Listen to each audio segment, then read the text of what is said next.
The Prime Minister has issued an emotional plea to end abhorrent and evil behaviour as he condemns the latest anti-Semitic attack in Sydney. Anthony Albanese has been under pressure over his response to the Melbourne synagogue firebombing, but has defended claims his comments or his government's stance on Israel was encouraging attacks on Australian Jews. Criticised for not doing enough to show support for the Jewish community, the Prime Minister heard from Holocaust survivors and community leaders. Throughout the community, what people are saying, words matter. Following another act of violence, Anthony Albanese then fronted the media and became somewhat emotional in his condemnation of the latest attack in Sydney's prominent Jewish suburb of Woollahra. I unequivocally condemn these shameful acts of violence aimed at the Jewish community.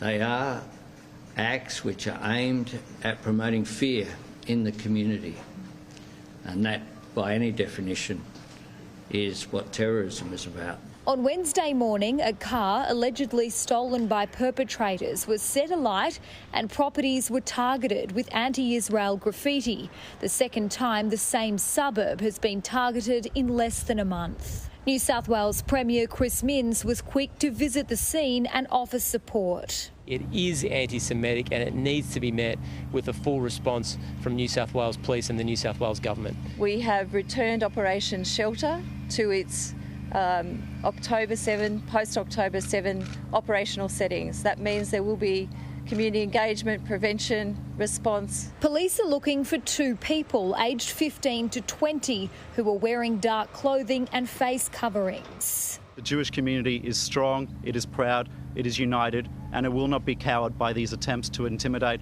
and harass us. These are some extremist people who are behaving like this, but I know that the country does not feel this way. Noting the importance of education in bringing people together, the Prime Minister has pledged $8.5 million to redevelop the Sydney Jewish Museum, but rejected claims Australia's recent UN vote for Israel to end its occupation in Gaza has contributed to a spike in anti-Israel sentiment. We were one of 157 countries who voted for that resolution. Or that he should have acted more proactively when the Prime Minister was initially in Perth and not with mourners of what was to be labelled an act of terrorism. Well, I think we need to look for unity on this.